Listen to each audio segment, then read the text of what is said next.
You have to go to the local post office or Eagle to get your mail there. All right. Yeah. All right, so ready to go? Really, it's fine. Oh, Okay, yep, we're live. ladies and gentlemen, we're going to go ahead and call this meeting to order. We appreciate you guys being here. Let the record reflect the starting time of 3:31. Also, let the record reflect that all council members are here and on time. I should say committee members. That brings us to the meeting minutes from January 24th, 2024. Do we have a motion? I'd like to motion adopting as is. All right, there's a motion on the table. Further discussion? Public comment? Seeing none. All those in favor signify by saying aye. Aye. All those opposed, same sign. Motion carries. That takes us to public comment on agenda items. If you are not here as somebody that we're going to actually bring to the table and converse with on one of these agenda items, you certainly can make public comment now to any of the respective items or all of the items on the agenda. You will have 3 minutes if you so choose. Not really seeing it. I think everybody's here for an agenda item specifically. Perfect. Okay. That takes us to our first discussion action item. This is a resolution of appointment for Nikki Thompson Frazier. Come on up. How are you doing? Good, good. Fantastic. Yeah. Yep. Take a seat. We appreciate you being here. And this is for a business representative position on the Downtown Lansing Inc. board. This would be for a term that expires June 30th, 2027. I believe our very own Tamara Carter vacated her position, opened up the position. We're very, very glad that you have stepped up and are willing to serve. So what we do here at the committee level is we just learn a little bit about you, why you want to serve this particular board and what uniquely qualifies you. And then we'll open it up to questions and comments from our committee members. Okay? Awesome. All right. You have the floor. Good afternoon. My name is Nikki Thompson Frazier. I own Sweet Encounter Bakery. We're located downtown inside the Knapp's building. If you haven't been there, come and visit us. I started because both my girls have food allergies, so everything we do is completely gluten-free and peanut-free, and it's amazing. We just launched our e-commerce part of our business, so we are shipping cupcakes in jar all over the country. So it's been a really exciting start of the new year. I am very familiar with Downtown Lansing Inc. I was a part of their inaugural market when they started the market inside of the building. So, and then I transitioned, 6 months later or so, into my physical storefront. So I have a nice love and affinity to DLI, but also to being a downtown business. I would love to be a part of helping be the solution to many things that downtown businesses need, like parking for our employees. There's a lot of things, but and also too, just to better the community. I love what they're doing with all the grants, creating the Makata Club, which will be coming in right next door to me, so I'm excited about that. So I want to be a part of helping all of those things grow, because once our downtown is strong, I think it'll make our community stronger as a whole. So I'm a proponent for supporting downtown. I'm a downtown business, and I love DLI. And we appreciate that. Do we have any questions or comments from our committee members? So I guess I'd make a comment. I appreciate your willingness to serve. Congratulations on your new storefront in the Knapp's building. Thank you. I've never been in there, but I have had one of your desserts in the jar. And Oh, yes. they were really, really, really good. So I definitely have to stop there and get some for my kids. But I guess my normal question is, once you become a member of this board, would you be willing to share any exciting information to any of our board constituent contact meetings that we have in the future? Yes, absolutely. I have no problems with doing that, just as long as I know and get it on my schedule. Great. All right. Well, thank you. Councilman Brown? No questions? I'll make a comment. I've enjoyed your business and the level of support that you do for other businesses in the area. The screaming and shouting that you do for Lansing is refreshing. So I'm glad that you, because I do know that you're very busy and have a family as well, wanting to make this commitment to serve and to provide expertise and insight is greatly appreciated. So I'm excited to see you here today. Awesome, thank you. Yeah, and I'm excited about the appointment too. So I have heard a lot about you. I've heard a lot about the work that you do. I have been in your business. The first time I came into your business, frankly, I was with Tamira, and she wanted to meet and talk about council. I thought I scared her away. She still decided to run, and look at her now, right? Yeah. So very excited about this. We certainly appreciate the commitment, and we appreciate, I think, the willingness to get out into the neighborhoods outside of downtown and let folks know about the exciting things that are happening with their downtown. So with that being said, I would entertain a motion. I'll make the motion. All right, there's a motion on the floor. Further discussion? Any public comment? Should have entertained that. I apologize. Seeing none, all those in favor signify by saying aye. Aye. All those opposed, same sign. Motion carries. So what we'll do is we will take this up on Monday at 7 PM, right out here in the chambers. And you are more than welcome to come if you come, and you'll be successful. We'll get you through. The clerk will be on hand to swear you in. If you can't be there that night, you can make an appointment with the clerk as early as the next day to be sworn in. If Okay? you Look at my can, calendar. if you can let me know, maybe by the end of the day tomorrow, if you plan to be there on Monday. So that's we March can- 11th, 7 PM. Yeah. All right, if you have a quick second, I'll look. Yeah, that's fine. And you can just kind of give us the head nod, okay? We're going to move on to item, let's see, this is discussion action, item C. This is the resolution of appointment for Christina, and I'm not going to try the last name. Schmidgall? Yes. Schmidgall, okay, fantastic. If you want to come up to the table, this is for a position as a member of the South Martin Luther King Jr. Boulevard Corridor Improvement Authority Board. This is for a term to expire July 31st, 2027. So you kind of saw how it was done? Yes, We're I've going to been let to 2 you, meetings. what's that? I said I've been to 2 meetings. Yeah. So we're going to go ahead and let you introduce yourself, and then we'll open it up for questions and comments. Yeah. Okay, go ahead. So I'm Christina Schmidgall. I'm the Executive Director at Lansing Area AIDS Network, and we are right there at Holmes and MLK. And I went through the Citizens Academy in the fall and heard about the work that the corridor is doing in this particular group and was very interested. So I've attended 2 meetings and I'm interested in being a part and helping improve the area. So that's what I'm doing. Excellent. We appreciate that. Any questions or comments from committee members? I guess I'll do my normal comment. Well, for one, appreciate your willingness to serve. Are you taking over Ms. Solden's position on the Martin Luther King Corridor Improvement I'm Authority? actually not sure. Not I sure. was under the impression that there was like openings Okay, and not all right. taking Is over it, a position, but I don't know. Mr. Klein, can you speak to that? I don't know if it's specifically that position, but there are several vacancies. So, Okay. it kind of is in a sense. Okay. It'll provide enough to have quorum. Okay. All right. Well, I appreciate your willingness to serve. Obviously, Martin Luther King is one of our main bloodlines to the city, and I definitely think that could use some attention. Adam and I both share that as our border of our 2 awards. But well, thank you. And my one question to you is once you get your feet wet a little bit and you start, getting the exciting news, would you be willing to attend a board meeting and share those news at South Yes, Lansing? definitely. Great. Thank you. Second Saturday, right? This third, and then you're going to start up those second board meetings again. But yeah, that'd be fantastic. Mr. Brown? Well, just thank you for the work that you do in your occupation. I was on the Community Health Center boards for several years and have served a lot in with the Ryan White Clinic and things like that. So I really appreciate the work that you do. That means a great deal to our community. And so I'm glad that you have went through the Citizens Academy. I'm also alumni. Yes, Woo. yay. And congratulations on wanting to take a deeper dive into our community. So thank you. All right. Do we have any public comment? All right. Seeing none, do we have a motion? Make the motion. All right, there is a motion on the floor. If approved, again, this will be taken up as part of our council meeting on Monday, March 11th at 7 p.m. So if you can be here, that'd be fantastic. Okay. Just let our staff know. With that being said, all those in favor signify by saying aye. Aye. All those opposed, same sign. All right, motion carries. Thank you so much. We appreciate you. That takes us to our last appointment of the day. This is for Stephanie Pelagi. Stephanie, come on up. We appreciate you being here. And this is for an at-large member position on the Arts and Culture Commission for a term to expire June 30th, 2025. This particular board, if you're not familiar, has 8 at-large positions, 1 ward rep from each ward. And right now, it shows the city's website shows that there's actually 3 at-large vacancies, so this would fill one of those. We're going to go ahead and turn the floor over to you, Stephanie, and then we'll open it up for questions and comments. Okay.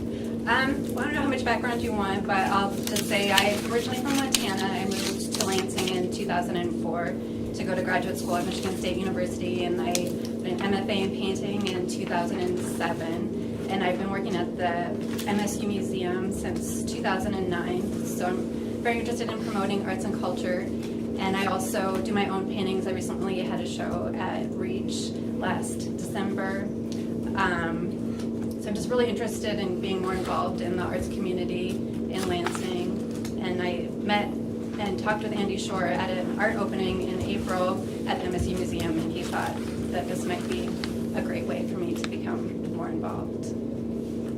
Okay, fantastic. And I was actually going to ask that question. How'd you hear about this particular board or commission? So that's helpful. Do we have questions or comments from the committee? Councilman Garza. Thank you.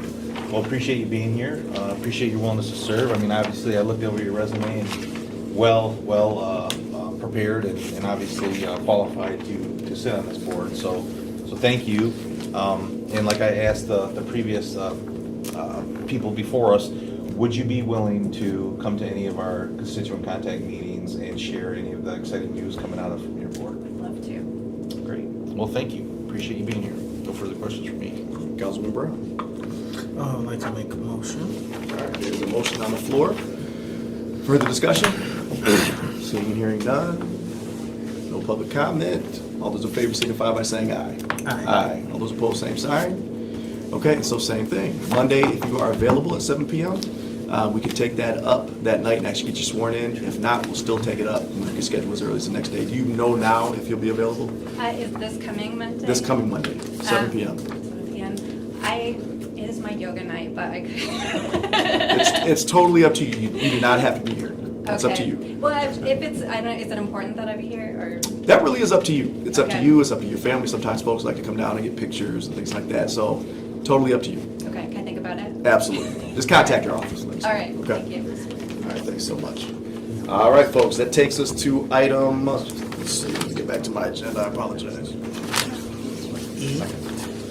that where we're at? Yep, sorry. All right, that brings us to item E. This is Brownfield Plan number 77, Amendment number 1, 500 Block Redevelopment Project. If you guys want to start making your way to the table, that's fine. For 501 South Capitol Avenue, 110 West Hillsdale Street, and 520 South Washington Avenue.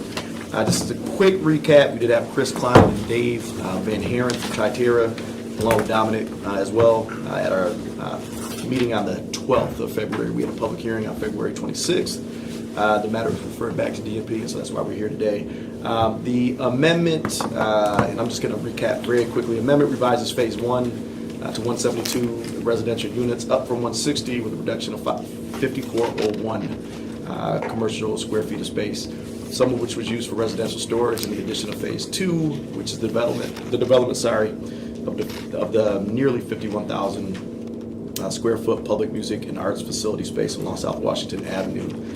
Capital investments doubled from $31.2 million to $62.3 million.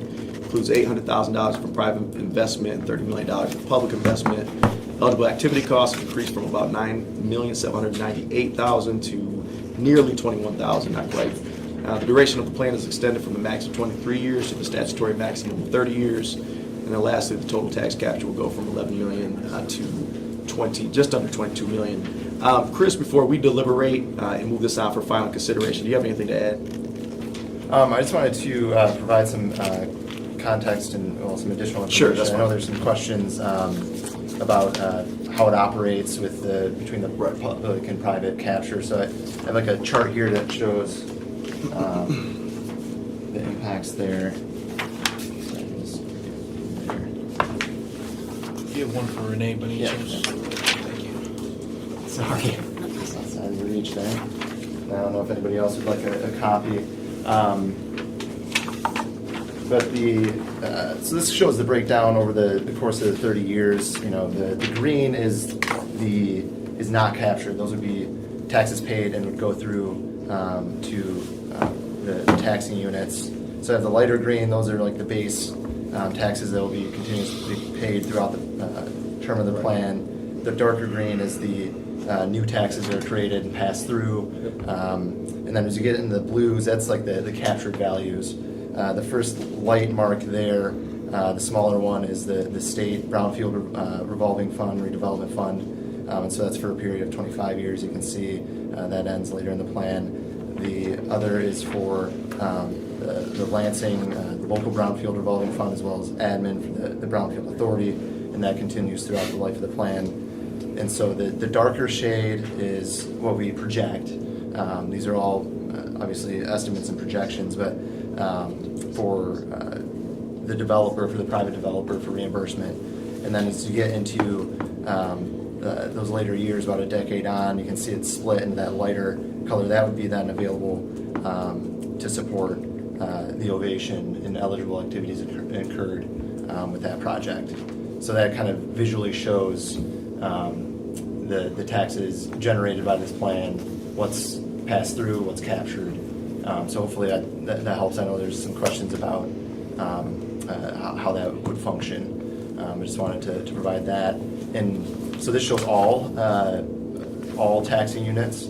I think it's important to note that city operations accounts for about a quarter of participation within the brownfield plan. So it really leverages the private development, the taxes paid on that, as well as taxes paid by other tax jurisdiction taxing units. So again, participation there is just about a quarter of the overall capture. And then I know there's been conversations about the operations as well as like the actual development and construction of the Ovation. So with the brownfield, with use of the brownfield, the operations for the Ovation, they won't be burdened with the development costs and debt service from the construction of the facility. So, you know, if the operational revenue were to be lower than projected, it wouldn't substantially impact. It wouldn't impact the construction financing, the bond repayment, and that. So, showing kind of a separation there as far as by utilizing the brownfield plan and the other sources, the grants and things that have been awarded for this project, as well as like those bond dollars at all, allows that to be separate from the actual operations of the facility. And so the version that we've been talking about, the one that's provided here in the brownfield plan, I see as having the highest chance of success long term. And so that will, and the brownfield will add to those additional development sources, allow it to happen. And without a brownfield, potentially there could be a facility with a reduced scope and less amenities. That it might be possible, but to be blunt again, in my opinion, this will be more of a warehouse than Morton. It'll be closer to just a standard facility without some of those comforts, some of the things that would make a great grand facility that we all want to see. So I think overall that would reduce its chances of success. So just wanted to share that, and if there's any questions as far as how that operates, happy to discuss that. All right, we appreciate that, Chris. Dominique, did you have anything to add? Just note that, I do feel this, our seed money that the city's bringing to the table in the form of the PEG fees and bonding against that future revenue truly is a once in a lifetime, or certainly once in a generation opportunity for funding. So the fact that that attracted so much other investment from our partners at the state, federal government, and private investment, that's the version of the project that they are excited about, So I'm concerned that if we don't pass the brownfield, that, we go back to them with this, okay, this is the version we can build with the cash we have on hand. It's going to be less attractive to that investment. So it's just a concern that I have. This is really, I think when we talk about everything that's happening downtown with the other housing and everything, this is an amenity that those people, not only those people, but everybody in the region will use.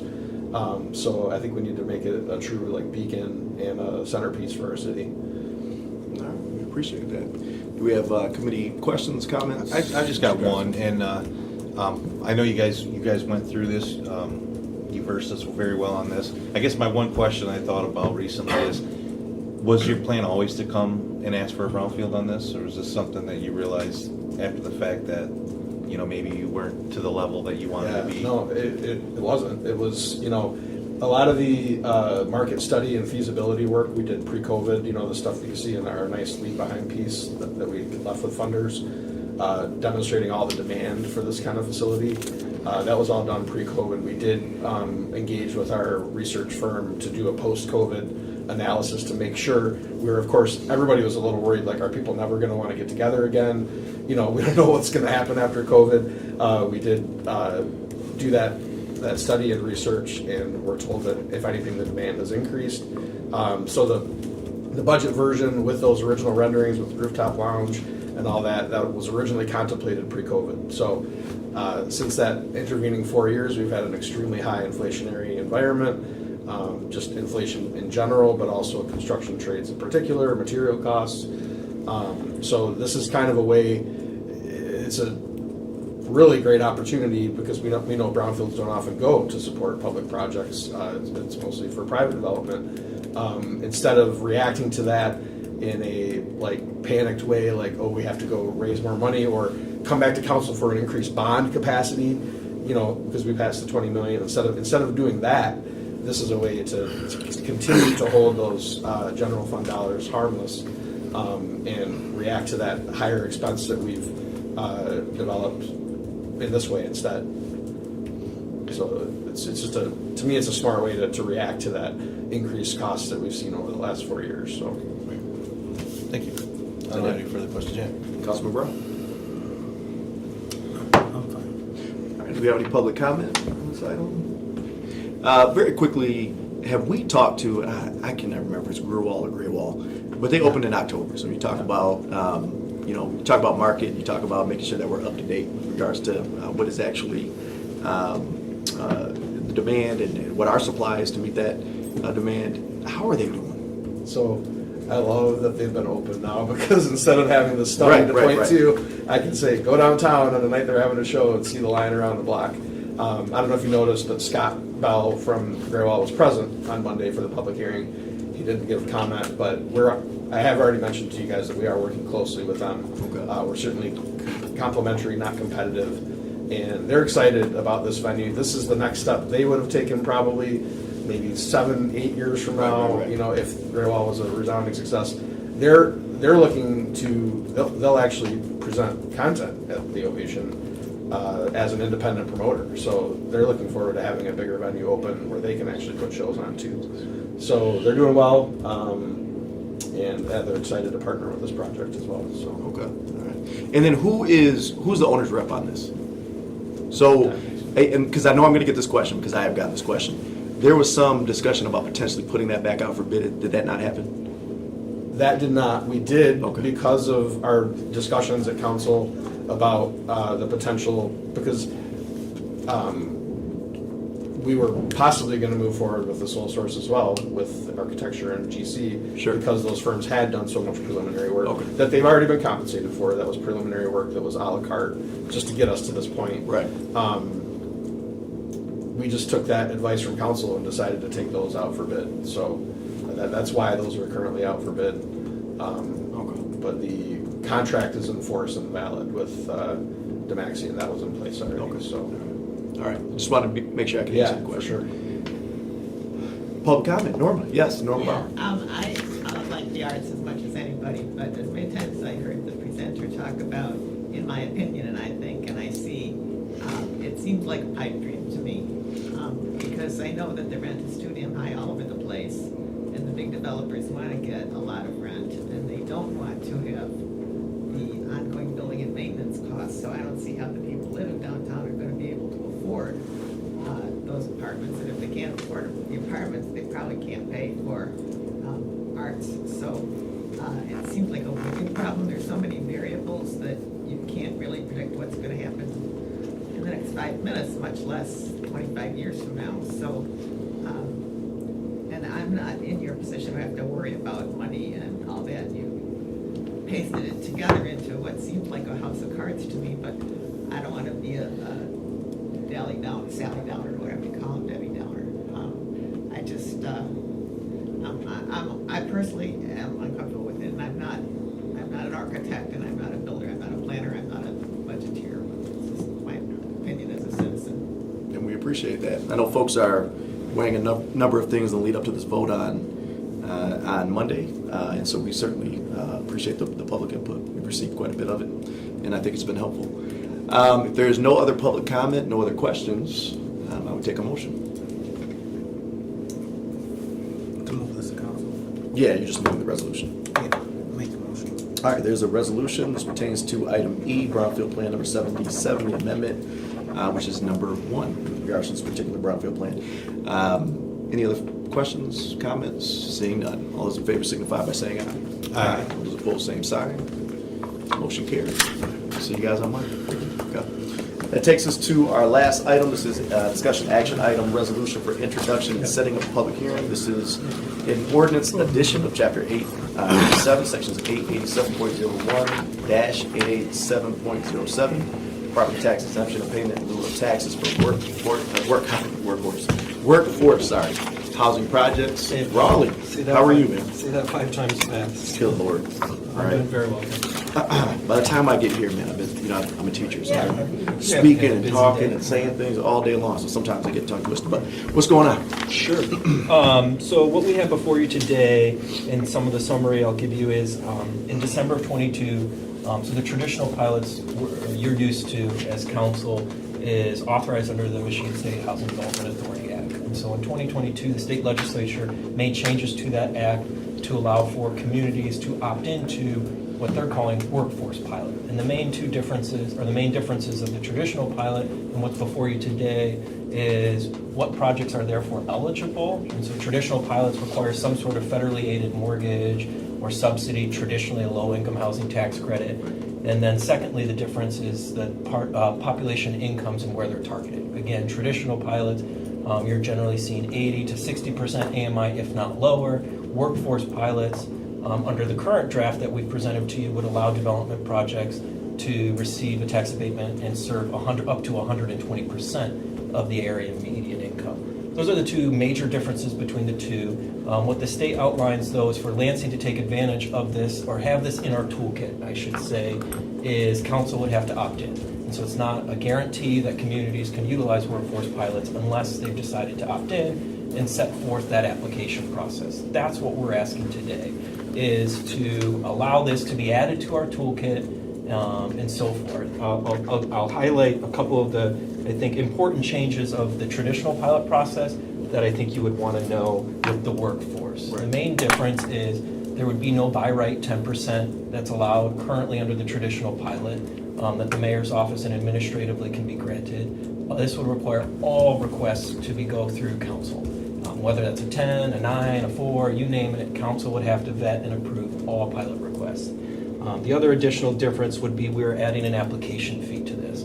So unlike the traditional pilot process, for a developer to want to apply and determine if council and staff agree to it, they would also have to pay an application fee. That is not outlined yet in the ordinance draft that you have today. That would be a separate resolution. Okay. It's currently being vetted at the administration level. We're going through getting our costs together, but that should be forthcoming fairly soon. So again, today's request is for, EDP believes, administration believes, to add this to the toolkit since it's out there as an eligibility item. But again, to note that if we were to move forward with this and adopt it in, that any of the future requests would come through council for final approval. I guess a quick question, without speaking to any respective developer development specifically. Yeah. Have we had people come to the city and ask about this? We've had one thus Okay. far, and on a grand side of things, I expect this to be conservatively used. Okay. Just knowing some of the other traditional incentives that a project maybe that's not a low-income housing tax credit may want to take advantage of. It's hard to guess because it's so new. My understanding is there's only 1 or 2 other communities across the state thus far that have opted into this, Traverse City being one of the notable ones. But we have had a local developer, or not local developer, a developer who's looking to buy property. I believe some of you may have talked to them. And so they intend, if this becomes a part, to potentially put in an application for support. Okay, all right, fair enough. We have questions or comments? And just for clarity, what we're doing today is we're moving to introduce and set a public hearing. And I believe that would be what, March 18th? 18. March 18th. Yeah. And this basically comes into compliance with the state, correct? Correct. You can decide no, and That's then out. what that would Okay. mean is that workforce pilots would not be eligible. Thank you. I don't have any questions or any more comments. Neither do I. Mr. Brown? All right, do we have any public comment on this piece? Seeing none. So again, what we would do is push this out to council on Monday. We'd introduce and set a public hearing for March 18th, so I need a motion. I'd like to properly make a motion. All right, there's a motion on the floor for the discussion. Seeing and hearing none. All those in favor signify by saying aye. Aye. All those opposed, same sign. Simple enough. And if you want to be there Monday, that would be great, but On the 18th? Yeah. This month? How did we do it? How have we been doing it? I can't remember. Well, Are we it goes every- Monday to set the hearing. What I would prefer, I think what we've been doing, it's still kind of early in the year, so every chair does it a little bit differently. I think what we've been doing is having folks, when we actually introduce and set, and that way folks have a little bit of time to chew on whatever they learn before actually making the public comment. So if you can be here this Monday, that's fantastic. If not, No, I can probably. it's already on my schedule to be there, so. happy. Thank you. Yep. All right. Any other business before the body? Seeing none, we are adjourned at 4:01. Just can't remember, because I know Pat always, I think, had. Yeah, night of the she public always- hearing. Yeah, yeah. I don't know what people prefer. I think more I'd rather have it. Yeah. more opportunity for discussion is better. Let's just do it like that. I agree. That's good.